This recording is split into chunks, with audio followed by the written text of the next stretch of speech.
tal? ¿Cómo están? Un gusto saludarlos. Muy bienvenidos. Gracias, como siempre, por la sintonía. Tratar de hacer reflexión sobre los hechos históricos, tratar de incidir en ellos, escudriñarlos luego de que han sucedido, es lo que nos ayuda a comprender, aprender, a incorporar en ese aprendizaje a nuestra cotidianidad y a no cometer nunca más los mismos errores. Por eso les había comentado que desde la pasada semana, como parte de una tesis de maestría que estoy realizando, vamos a hacer una reflexión sobre lo que fueron dos momentos históricos en nuestra vida de bolivianos, en nuestra vida política, en nuestra vida civil, que fueron 2003 y 2019. 19, casi 20 inclusive. Octubre las dos veces, octubre y noviembre la segunda vez. Pero aquí ya hemos visto papel y roles de muchos personajes que han ido pasando, protagonistas de estos momentos. Ya hablamos con los líderes de Octubre Negro, ya hablamos con las víctimas de Octubre Negro, hablaremos con las víctimas de Sencata, hablaremos con las víctimas y los líderes de estos momentos, pero hubieron protagonistas, yo diría, trascendentes en esta situación. Y uno de estos protagonistas fueron las Fuerzas Armadas, el ejército boliviano, que cumplió roles diferentes en diferentes momentos, pero que siempre fueron trascendentes. Para reflexionar sobre ello, el día de hoy tengo un panel de lujo, sin duda alguna, y estoy en compañía de personalidades de la vida militar. En compañía, primero, doy la más cordial bienvenida a un amigo ya del programa, siempre con nosotros, el general Fernando Alcázar. Él es conocedor de estos temas, historiador, pero además estratega, un brillante profesional. ¿Cómo está, mi general? Qué gusto tenerlo. Para mí es el gusto, Verónica, un placer compartir este panel con tan distinguidos invitados y el honor de estar viviendo esta oportunidad para dar una opinión. Vamos a hablar hoy día duro, no importa que pase lo que pase, ¿de acuerdo? Hay que decir la verdad. Ese es el privilegio de los que degustamos ahora de la democracia. Yo siempre he hecho eso aquí, no me importaba que me quieran callar, pero igual vamos a hablar hoy día. Primera vez en mi mesa. Qué privilegio tan grande, admirado por todos, reconocido por su labor, el general Víctor Gemio, un profesional de lujo también, PhD, que creo que eso ya es además de toda la carrera militar y una carrera académica, creo que es un gran logro. Qué gusto tenerlo, historiador, estratega también. Bienvenido, primera vez acá. Mil gracias, Verónica. Es un placer estar aquí con tan distinguidos camaradas y además amigos. Mil gracias. Alguien que, como me dice él siempre, yo siempre voy a ser capitán, nunca voy a dejar de ser capitán, es el rango hasta el cual he llegado y amo las Fuerzas Armadas. Ha sido siempre muy crítico a las Fuerzas Armadas con la posibilidad que te da estar fuera de ellas y decir cosas que a veces por dentro no se las puede decir. Un guerrero incansable, Omar Durán Rojas, abogado ahora, capitán Omar. ¿Cómo estás, Omar? Bienvenido. ¿Cómo está, Verónica? Mire, un saludo a los dos generales dignos oficiales de las Fuerzas Armadas, que nunca he tenido la oportunidad de estar especialmente con el general Gemio, pero creo que va a ser una charla muy importante el día de hoy y veremos pues algunos puntos de discusión que usted los va a manejar. Gracias por la invitación, un saludo a toda la gente que nos ve. Bueno, ha sido crítico, siempre ha sido muy crítico con las Fuerzas Armadas, ha sido crítico con Ramón de la Quintana, inclusive, me baja el retorno de mi audio, por favor, muy crítico con Juan Ramón de la Quintana, aunque era de tu curso, yo sabía aquello, ¿o no? No. Era de otro curso. Sí, no. Bueno, pero sí lo conocías, era de tu curso, sí. O sea, él ya tenía que haber sido general. Claro, en realidad si él hubiera seguido una carrera normal, de repente hubiera tenido buenos logros, ¿no? Pero entramos juntos al colegio militar en diciembre del 76 y egresamos en diciembre de 1980. Ah, bueno, entonces no era su camarada, no era de su curso, era camarada pero no del curso. Dos momentos históricos, 2003, 2019. Protagonistas siempre las Fuerzas Armadas. Si tuviéramos que hablar del primer momento de la presencia de las Fuerzas Armadas, Villa Ingenio, 67 muertos, El Alto, todo lo que sucedió en aquel momento, ¿cómo usted califica el rol que tuvo las Fuerzas Armadas ese 2003? Muy profesional, muy disciplinado. Un rol que se apega exactamente a su función esencial dentro de un Estado. Las Fuerzas Armadas manejan la política militar que es subsidiaria de la política nacional.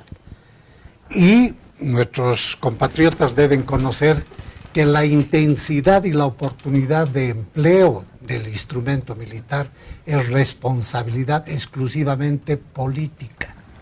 Entonces, si una institución cumple los objetivos que le han asignado, no es responsabilidad, en caso de errores, de las Fuerzas Armadas, sino del que usa el instrumento militar, que es la última razón del uso de la estrategia en las dimensiones del poder nacional. Una cosa es la dirección de las operaciones, la participación de la dimensión militar, y otra cosa es la conducción de las operaciones. A eso va mi respuesta.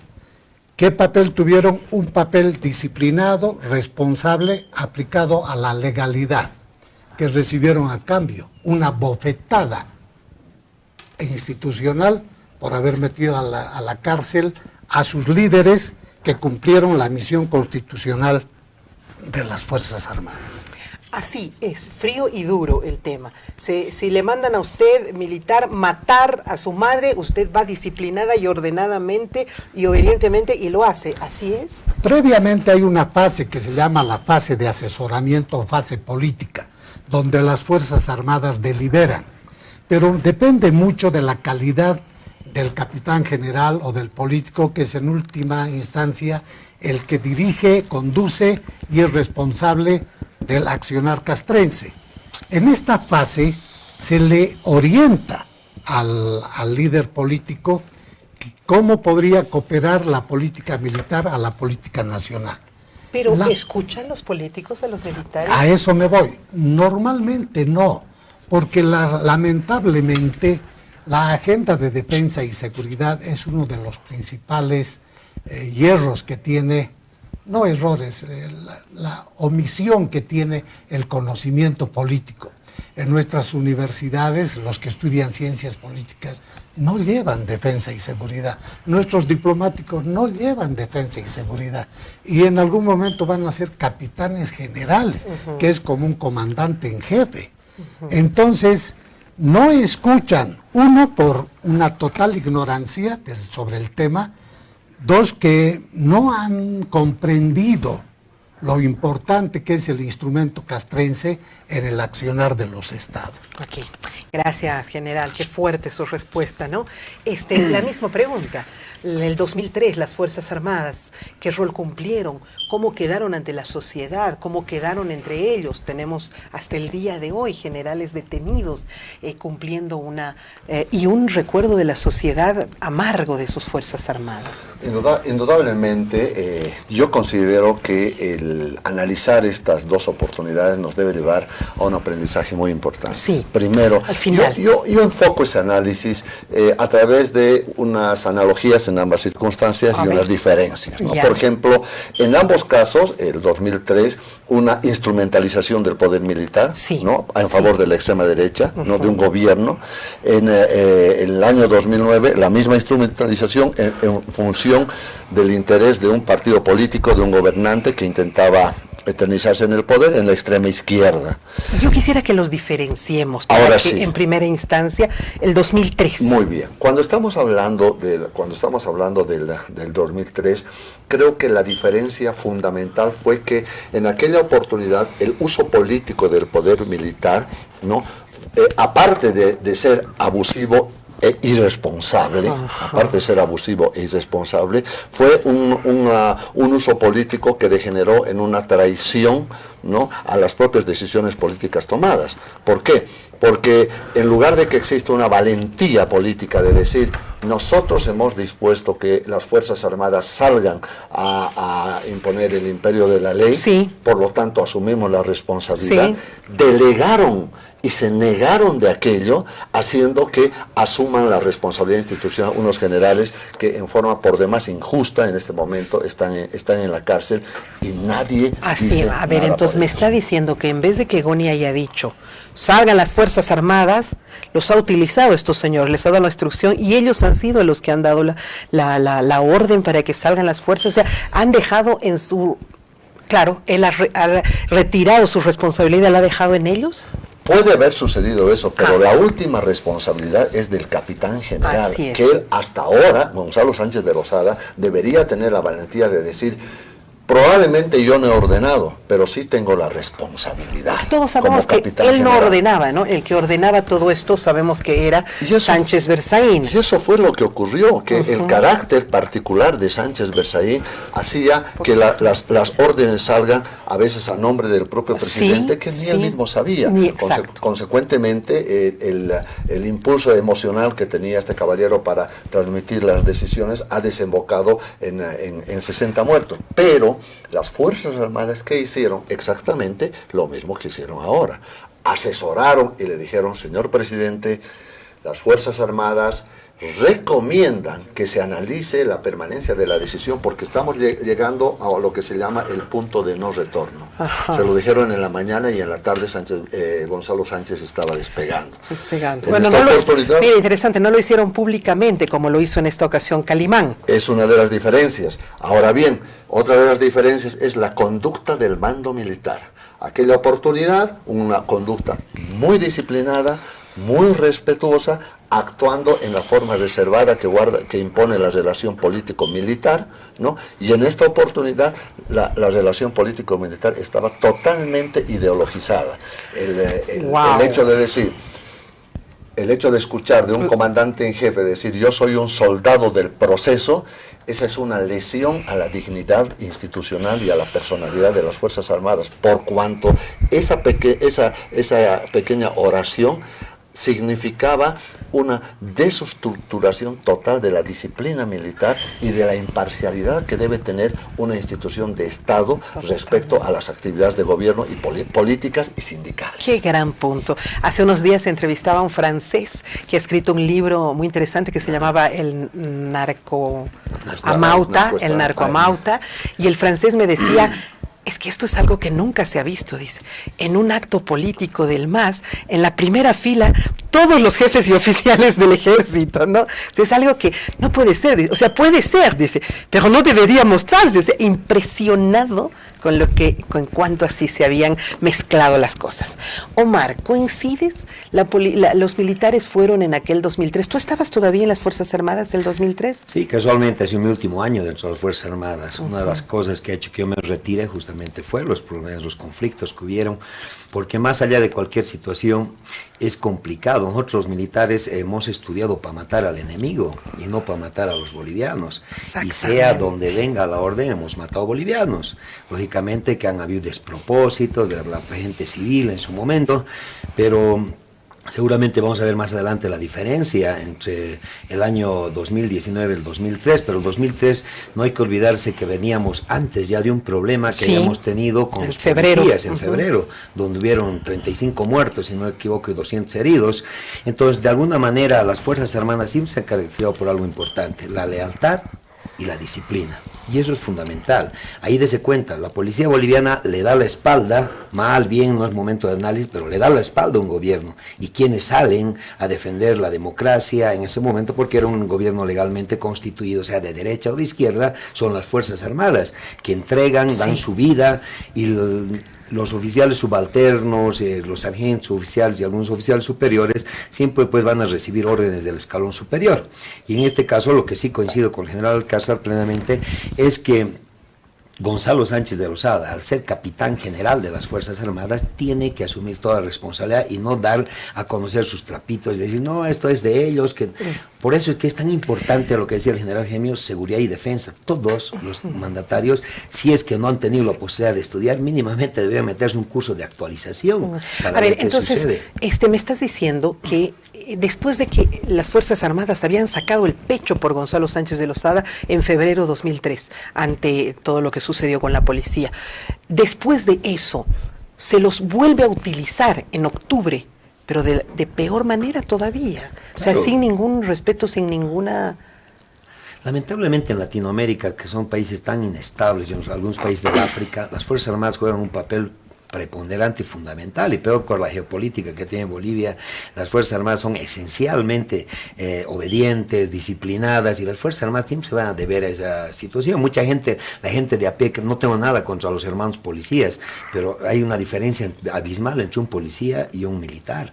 El militar es disciplinado, sumamente disciplinado, así hayan cambiado un poco, la disciplina se ha relajado estos últimos años, pero el militar es disciplinado, y el militar sale a cumplir órdenes, y en un momento determinado, cuando ya Gonzalo Sánchez de Lozada huye del país, hay generales que no sé si injustamente o justamente hoy están detenidos o han estado detenidos.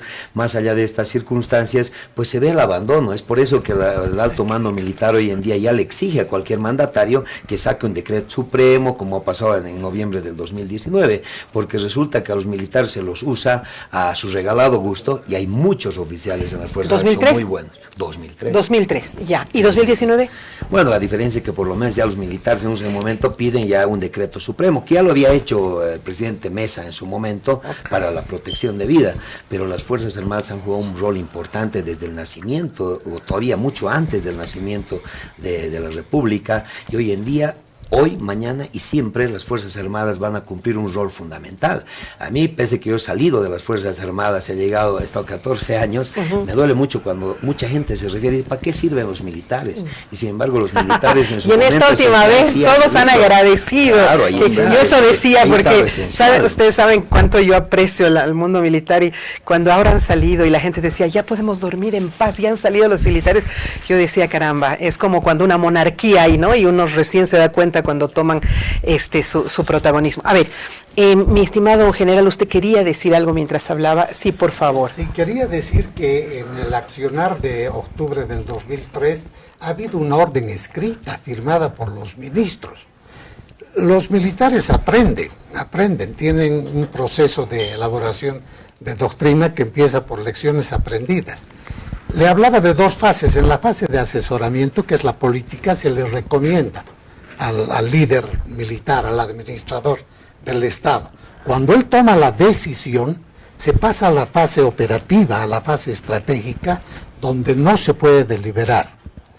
Y normalmente esas son las malas decisiones. Sí, claro. Esa es la responsabilidad errónea, porque usted y nuestro pueblo debe saber, el militar, para llegar al grado de general, tiene que tener 11 años de aula.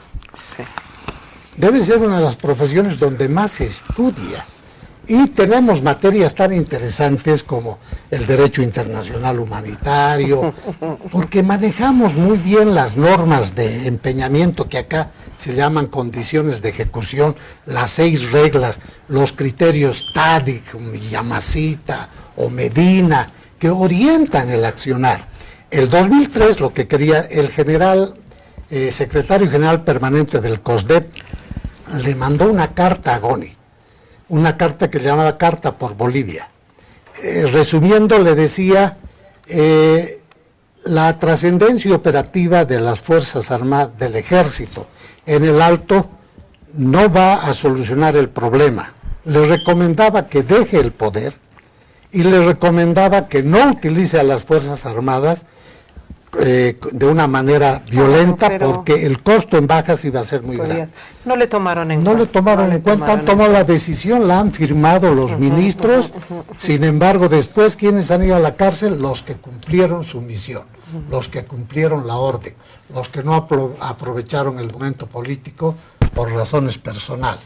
Entonces esos camaradas dignos de admiración por su disciplina están pagando una falta que debería haber sido pagada por los administradores del Estado, por los que manejan el factor militar, que son los políticos. Y están esos en Estados Unidos muy contentos, Así cada es. vez más empoderados. Sin embargo, la percepción de la población con relación a lo que fue el octubre de 2003 es otra. La gente del Alto tiene muchos reparos en contra del ejército, tiene mucho dolor todavía frente a lo que han sido los militares en aquel momento. Yo recuerdo, tenía en ese momento Radio Carlos Palenque, solamente no teníamos el canal, y desde la radio transmitíamos, y la gente llamaba y nos decía, comadre, nos están disparando, nuestros hijos, todos están ahí. O sea, ha sido un momento demasiado intenso, donde realmente, como dice Omar, las armas se han volcado hacia el pueblo. Indudablemente, ha sido un momento didáctico también, porque nos ha enseñado bastantes cosas, y se justifica aquella reacción de la población, pero la población tiene que entender que las Fuerzas Armadas, bajo el principio de subordinación y constancia, obedecen, no deliberan, opinan, recomiendan, pero cuando el capitán general ordena, las órdenes se cumplen. Y en ambos casos ha ocurrido aquello. Qué dramático, ahora, ¿no? Por supuesto que llega a niveles de dramatismo muy críticos, pero nuestra población tiene que entender que la esencia fundamental de la existencia de las Fuerzas Armadas es la disciplina, la subordinación y constancia. Mucha gente, recuerdo en el anterior periodo, en algunos eventos, decía: ¿y qué esperan las Fuerzas Armadas para reaccionar contra este gobierno que está destruyendo prácticamente la estructura fundamental, particularmente sociopolítica de nuestro país? ¿Qué esperan las Fuerzas Armadas? Yo les decía: no, las Fuerzas Armadas no están para dar un golpe militar. Sí. Las Fuerzas Armadas están para Eso defender buscaba la gente, democracia. sí. Las Fuerzas Armadas están para dar un ejemplo de respeto, como ahora lo están haciendo, felizmente, recuperando esa personalidad institucional que lamentablemente en el anterior gobierno se había perdido. Es decir, esa cooptación del poder, ya sea a través de prebendas, ya sea a través de la relación personal, o ya sea a través de la coincidencia ideológica del mando militar con el presidente, lo que ha hecho ha sido despersonalizar a la institución, que ahora felizmente se está revirtiendo. Sin embargo, no sé si totalmente se han liberado de esa posibilidad de quedarse a cargo del poder.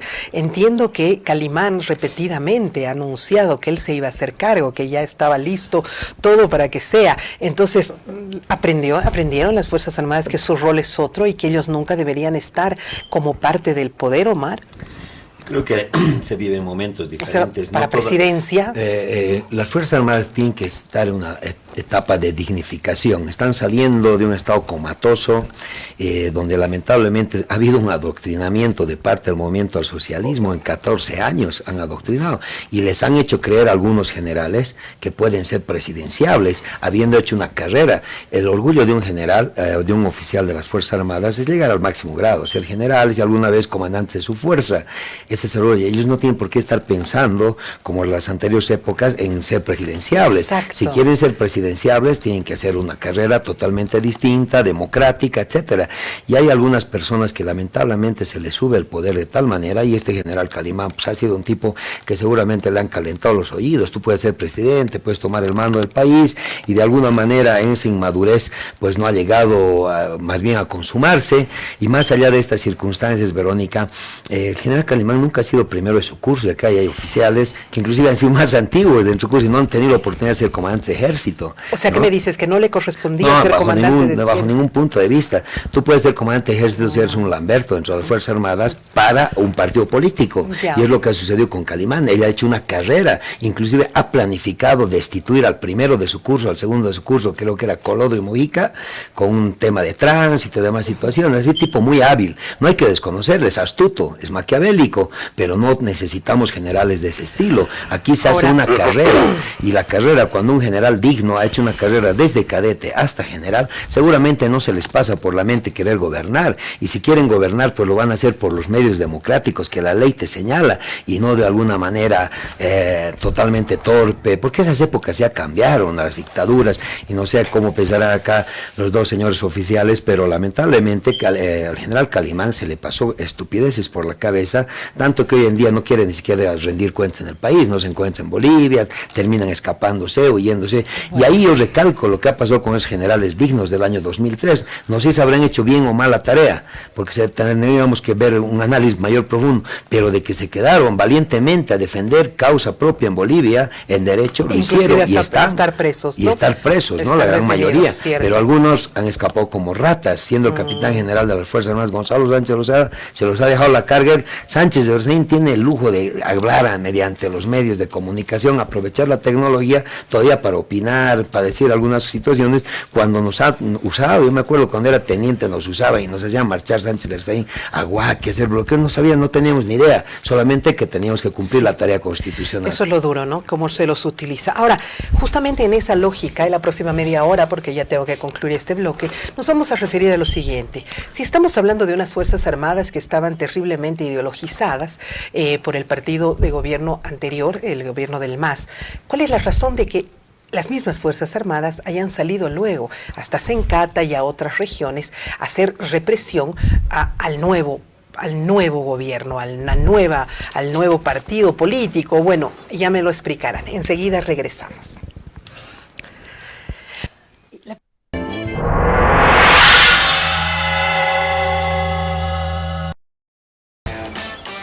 Con Access, ahora tienes mucha más velocidad a los superprecios. 15 megas por 69 bolivianos al mes, los primeros 6 meses. Porque con Access, el power es todo tuyo. Si le aumentas TV con más de 65 canales HD, pagas 219 bolivianos por mes, los primeros 6 meses. Que incluye Access Play para que disfrutes tus contenidos favoritos donde quieras y cuando quieras. Access, otro level. Esta empresa está regulada y fiscalizada por la ATT. Para los que viven o trabajan en zonas alejadas. Para los que quieren explorar el mundo, donde nadie más te da internet. Llegó Sube, el internet satelital para tu hogar. Banda ancha, con planes desde 10.000 megas. Sube al satélite, sube al internet, sube al futuro. Llámanos al 810-2232. Agencia Boliviana Espacial. Nuestro espacio, tu internet. Con Access, ahora tienes mucha más velocidad a los superprecios. 15 megas por 69 bolivianos al mes, los primeros 6 meses. Porque con Access, el power es todo tuyo. Si le aumentas TV con más de 65 canales HD, pagas 219 bolivianos por mes, los primeros 6 meses. Que incluye Access Play para que disfrutes tus contenidos favoritos donde quieras y cuando quieras. Access, otro level. Esta empresa está regulada y fiscalizada por la ATT. ¿Quieres ahorrar un mes de tu servicio de TV HD? Con Access puedes. Paga 6 meses adelantados y obtén 7 de servicio. Solo con nuestros nuevos planes permanentes, 6+1 de TV HD. Paga 6 meses de tu plan de TV HD y el séptimo no lo pagas. Paga 6 meses y el séptimo no. Y así para siempre. Access es top en HD, con 74 señales en la más alta definición. Suscríbete ya. Access, Otro level. Esta empresa está regulada y fiscalizada por la ATT.